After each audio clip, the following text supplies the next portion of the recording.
ఇక మనకు గుంటూరు జిల్లా నుంచి మరో ఘటన అందుతోంది. క్రోసూరు మండలం ఎర్రబాలెంలో దారుణం జరిగింది. కన్న కొడుకుని తండ్రి చంపి ఊరి శివారులో పాతిపెట్టాడు. కొడుకు జల్సాలకు అలవాటు పడి ఇష్టం వచ్చినట్లు తిరుగుతున్నాడని తండ్రి కొడుకుని చంపేశాడు.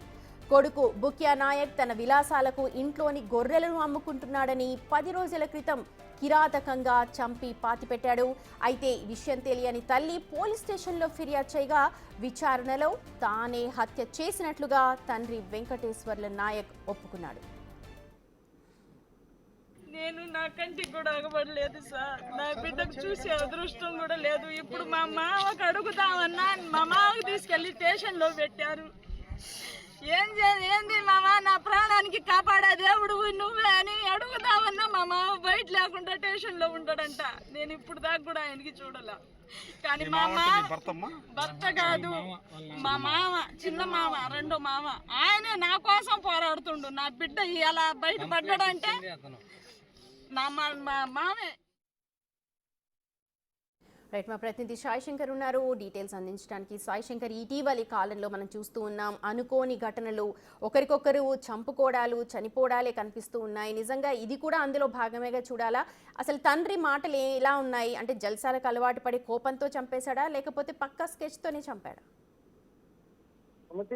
పల్నాడు జిల్లాలో ఒక దారుణమైనటువంటి సంఘటన అని చెప్పచ్చు. ఎందుకంటే కడుపు కోత అనేది తల్లిదండ్రులకు ఏ విధంగా ఉంటుందంటే, ప్రధానంగా ఏదైనా యాక్సిడెంట్లలోనే పిల్లలు చనిపోతే వాళ్ళు తీవ్రమైనటువంటి ఆవేదనకు గురవుతారు. అలాంటిది సొంత తండ్రి కొడుకుని చంపినటువంటి సంఘటనలు ప్రస్తుతం మనం చూస్తున్నటువంటి పరిస్థితి ఉంది. క్రోసూరు మండలం ఎర్రబల్లెంలో ఉన్నటువంటి కొడుకు మాంక్యా నాయక్ అతను పూర్తిగా కూడా జలసాలకు అలవాటు పడటం, వీళ్ళకి జీవనాధారమైనటువంటి గొర్రె పిల్లలు ఏవైతే ఉన్నాయో వాటిని తండ్రి వెంకటేశ్వర నాయక్ తెలియకుండా రోజుకు ఒకటి అమ్ముకోవడాన్ని తండ్రి గుర్తించడం జరిగింది. అవి అమ్మటంతో పాటు వాటిని వచ్చిన డబ్బుల్ని పూర్తిగా జలసాలకు ఉపయోగిస్తున్నటువంటి నేపథ్యంలో 2-3 సార్లు అతన్ని చెప్పాను, మారాలి, ఇట్లా కాదనే విధంగా చెప్పేటటువంటి ప్రయత్నం చేసినప్పటికీ కూడా అతను మారకుండా పదే జీవనాధారమైనటువంటి గొర్రె పిల్లల్ని అమ్ముకుంటున్నటువంటి పరిస్థితుల్లోని ఈ దారుణానికి పాల్పడ్డట్టు కూడా వెంకటేశ్వర్లు అయితే పోలీసుల విచారణలో కూడా చెప్పినట్టు తెలుస్తుంది. అయితే మొదటగా ఇది మిస్సింగ్ కేసు నమోదవడం జరిగింది. పిల్లాడు కనిపించట్లేదని మాక్యా నాయక్ ఒక తల్లి ప్రమీలా బాయి వెళ్ళి పోలీసులకు ఫిర్యాదు చేయడం జరిగింది. పోలీసులు దర్యాప్తు చేయగా తండ్రి మీద అనుమానం రావడంతో తండ్రిని విచారణ చేపట్టారు.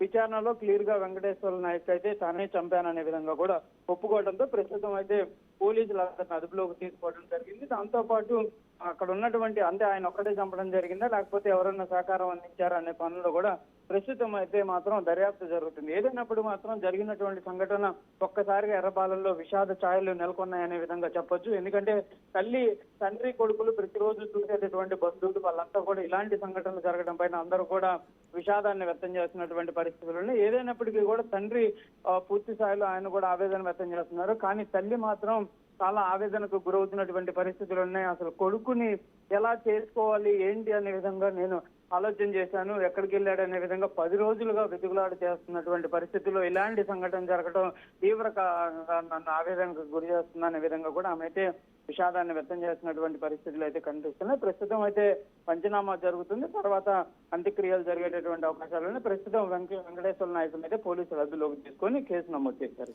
రైట్ సాయి శంకర్, ఈ మధ్య కాలంలో మనం చూస్తున్నాం కూతురు తల్లిని చంపడం, అలాగే ఇప్పుడు గుంటూరు జిల్లాలో కూడా అలాంటి ఘటన జరిగింది. సొంత కొడుకుని, అంటే జల్సాలకు అలవాటు పడి చెప్పిన మాట వినట్లేదు అంటూ సొంత తండ్రే ఇవాళ ఒక కొడుకుని చంపేశాడు. ఇలాంటి ఘటనలు జరగకూడదని